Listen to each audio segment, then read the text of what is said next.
Hello. Hi. Oh, day 55. It's a good number. I contemplated doing Gene Key 55 in honor of this day, but it's a big key to cover, and I feel like I need proper time to study and prepare in order to share that in the way that it deserves to be shared. Um, but I do want to share a story of manifesting today, a story of hope, a reminder of one of the most basic principles of manifesting, which is surrendering to a timeline greater than your own.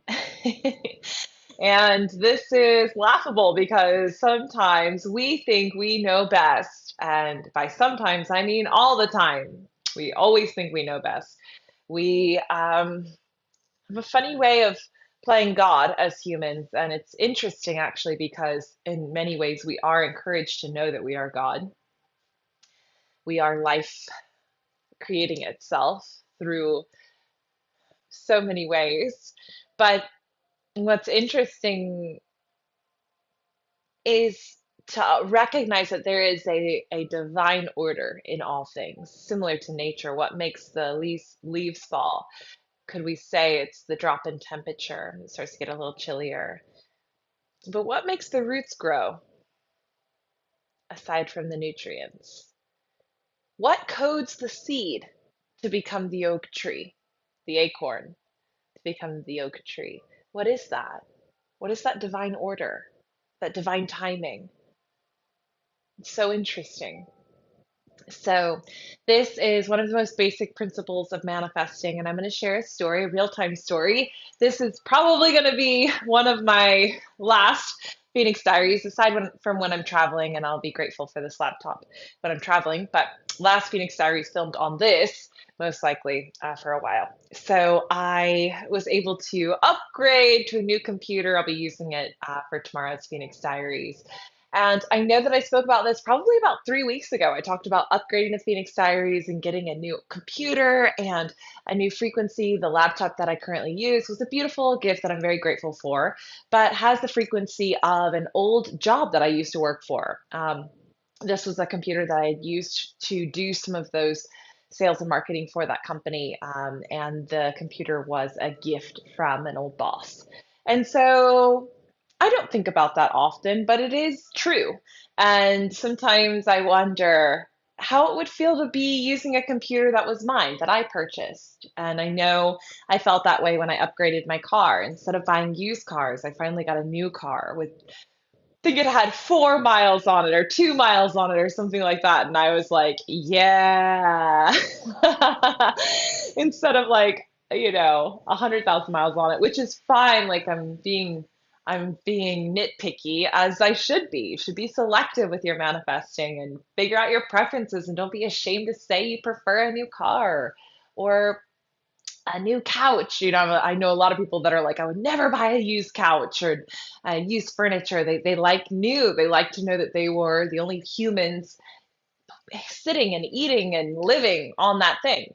And so I had said about 3 weeks ago that I wanted the new computer, and for many reasons, especially as well for the technological aspect of this is an older Mac, and runs out of memory, runs out of storage, and works a little slowly. And in order to use the camera, it's propped up on books to create the right height, all the things. So I had looked up at Apple how to go about getting one, and was looking at the desktops that are colored.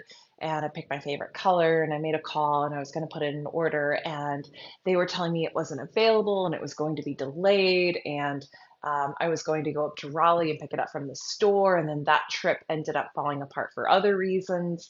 And so it just was feeling like force. And I know me, I know my indicators for force. I know when it's time for me to take action and initiate. And I also know when I'm pushing too hard and I'm meeting resistance that's trying to let me know, hey, pump brakes, wait a second, gather information. There's something you're missing. And so I just pulled back. I was getting enough speed bumps to let me know I was pushing away at something that was incorrect timing. And I was able to get the laptop working at a pretty decent rate. So pause on that. Then fast forward to 2 days ago. I was on Instagram watching stories, a few people's stories, which I very rarely do. I very rarely scroll and watch stories on Instagram. I usually post and get out of there because it can be a wormhole. And so I saw my friend Brittany, who's closing down her podcasting studio, selling equipment. And she kind of just did a quick little video panning to her space. And I saw the laptops, or the desktop sitting there. And it's the beautiful pink one with the red back on it. And I was like, what about the Mac? Are you selling that? And she was like, yes, I am. And I'm like, oh my fucking God, feeling good. It's also, I'm so excited for Brittany's evolution too with her business and excited for her to kind of close down this shop and open up her next devotion. And so it was feeling, so much excitement for my friend. And then I was excited about the opportunity to maybe get this desktop. And so I was like, how much are you selling it for? And then I kind of negotiated a little bit. And it all ended up being about a third of the price that I was prepared to pay about 3 weeks ago, which is fucking amazing, especially considering it's only a year old and it was only used lightly in the studio for her passion projects and some clients and things like that. And so it just felt like a hell yes. So here is today. I went, picked it up from her. Have the beautiful box and the mouse and the keypad and it all matches and it's gorgeous. It fits right in with my office that has so many pink accents and my pink singing bowls are over here and it's gonna be girl vibe, girl power, powder puff vibes all up in my office. And I laughed thinking about, oh my God, look at the timing of this manifestation. Now I can say my focus on this manifestation was light, easy, minimal. This is not something that I thought about on a daily basis. Or if I did, it was very passing. It was like, it'll be nice to have that when I have it. And then I'm on to the next thing. And very surrendered. I mean, the amount of resistance I had around that was very minimal, meaning when you have a manifestation like, I want $100,000 by the end of the year, and let's say there's 3 more months left in the year, you may have a lot of resistant thoughts around that manifestation because you may be thinking, I've never made 100 grand in 3 months. How's this even going to happen? I don't even have any lined up work for that. What's that going to look like? Oh my God, I'd have to pay taxes on that. Like you don't know, like you have so much resistance around something like that. Potentially, you might not, but um, you know, the same goes for like I want to meet my soulmate. I want to meet my soulmate by the end of this year, and I want to think about starting a family and having a children next year, and living in a home together and traveling and all of this. And you may desire that. You may think about it often, but you may also have a lot of resistance around it that delays it. So I can say that my focus on this manifestation was light and easy, detached. I was completely surrendered to when it was going to come, and I was content and satisfied enough with my current state, which is working on this laptop, propped up on books, and making it work. It's working, and also knowing that I am excited for when I upgrade it, but not thinking any less of my situation now. So I'm saying all of these things because these are really beautiful keys in manifesting something quickly. And then my focus on how it was going to come was very light and easy. I obviously knew I could go to the Mac store and buy it. And I pursued that, and then I met resistance. So I withdrew on that. And now maybe would get the impulse again. Let's say I would be up in Raleigh shopping with my mom or something like that. And then we'd go into the Mac store and I would feel a flood of emotion. And then that might be the time to buy it. And they might have the one I want in stock and it might offload. There was a million ways to skin this cat, I believe. And the universe brought the most satisfying option. So I also got to help my friend Brittany. I got to take something off of her hands and help her clear out her space. She's on a timeline and exchange money with her. And now I know she'll be cheering me on and excited to see the equipment serving me now. And so it was a lot of things were satisfied within the satisfaction of this or the delivery of this manifestation. And I love this stuff because this is just a computer.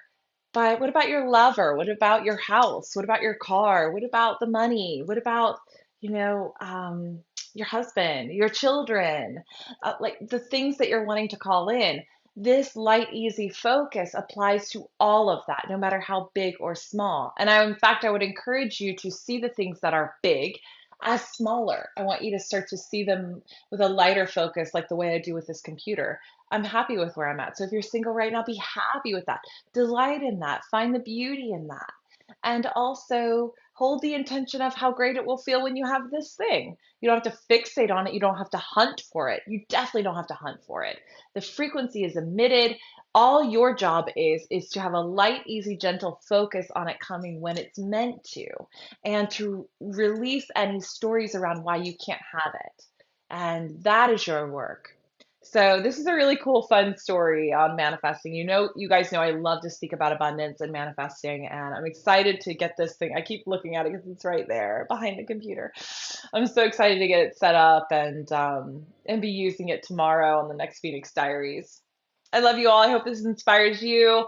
I hope that you can manifest the big things, the little things, all with a light, easy focus. And may you celebrate them when you get them the way I am. Just really expand them and stretch them and dissect them like, wow, what did I do? How did that come? That felt so easy and surprising. I love surprises. So it was so nice to be surprised by Brittany's story and then to see like, oh my, I never even thought about it. Of course, I had been in the studio and seen Brittany's desktop, but I never thought she'd be selling it. I never thought I need to get that from her. It was like all so organic, divinely orchestrated, and I'm just so grateful for it. So grateful for it. And I'm hacking my own method here to apply to dating, to apply to building my business and teaching and traveling and all the things that I want and desire. And holding it with that light, easy focus. That's really what's ringing in my ears right now. So I hope this serves you. I love you. I'll see you tomorrow.